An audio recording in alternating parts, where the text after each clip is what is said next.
প্রতিটা মানুষেরই শখ থাকে জীবনে অনেক কিছুর, ছোট হোক কিংবা বড় হোক। তেমনই একটা শখ পূরণ করার জন্যই কিন্তু আমরা যাচ্ছি আজকে।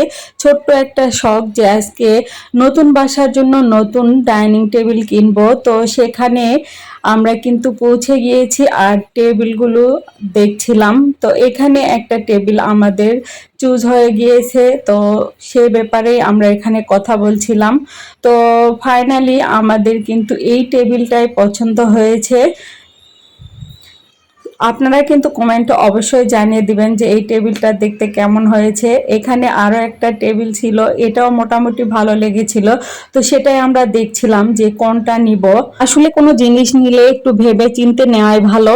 আমার হাজবেন্ড আর আমার ছোট মেয়েকে নিয়ে কিন্তু আমি আজকে গিয়েছিলাম নোভা ফার্নিচার শোরুমে, মানে জয়পুরহাট সদর রোডেই আমতলিতে। তো এখানে আমরা কিন্তু সবগুলো একটু ঘুরে ফিরে দেখছিলাম আর ফাইনালি আমাদের টেবিলটা চুজ হয়েছে আর আমরা সেটা কিনেও ফেলেছি। এরপর টেবিল কেনার পর আমরা চলে গিয়েছিলাম মিষ্টির দোকানে বাবুর জন্য মিষ্টি কিনতে। তো সেখানে গিয়ে আমরা কিন্তু সন্দেশ, মিষ্টি আর নান, রুটি, গ্রিল এইসব কিনছিলাম। তো কেনাকাটা শেষে একটু ভিডিও করে নিলাম। এখানে অনেক মজার মজার মিষ্টি পাওয়া যায়। কমেন্টে এটাও জানিয়ে দিবেন যে কার কোন মিষ্টিটা পছন্দ। আর মিষ্টি খেতে চাইলে অবশ্যই জয়পুর সুইটস মিষ্টির দোকানে চলে আসবেন, এখানে অনেক ভালো মানের মিষ্টি পাওয়া যায়। তারপরে তো দেখুন ফাইনালি আমরা কিন্তু বাসায় ডাইনিং টেবিল আর চেয়ারগুলো সেটিং করে নিয়েছি। আর সেটিং করার পর এগুলো দেখতে কিন্তু খুব সুন্দর লাগছিল, দেখতেই পাচ্ছেন। ইতিমধ্যে আমরা নতুন বাসায় এসেছি আর সবকিছু গুছিয়ে নিয়েছি মোটামুটি। আর আজকে এই ডাইনিং টেবিল আর চেয়ারগুলো এখানে সেট করলাম।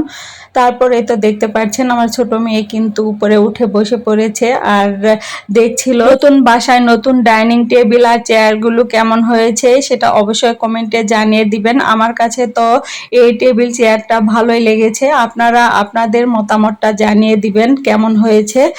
আর সবকিছু মিলিয়ে এই নতুন বাসায় মোটামুটি আমরা ভালোই আছি। তবে এখন প্রচন্ড গরম পড়েছে, অসহ্য গরম, গরমটা একেবারে সহ্য করা যাচ্ছে না এমন অবস্থা। আপনাদের এলাকায় কেমন গরম পড়েছে সেটা কমেন্টে জানাবেন। টেবিলটা এখানে সেট করার পর সামান্য কিছু লাঞ্চের জন্য আয়োজন করেছিলাম, কারণ কাজের অনেক চাপ ছিল। আয়োজন করেছিলাম সাদা ভাত, গরুর মাংস ভুনা আর আলু ভর্তা।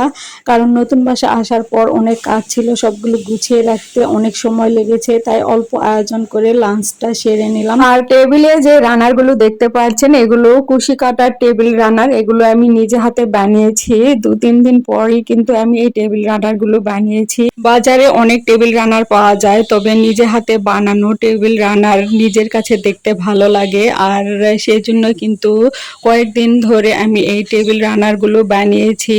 আর টেবিল রানার বানানোর পর টেবিলে দিয়েছি, এখন দেখতে কিন্তু অনেক সুন্দর লাগছে। আপনাদের কাছেও নিশ্চয় ভালো লাগছে, মতামতটা জানিয়ে দিবেন যে কেমন লাগছে রানার গুলো। আজকের মতো এখানেই রাখছি, ভালো থাকবেন, আল্লাহ হাফেজ।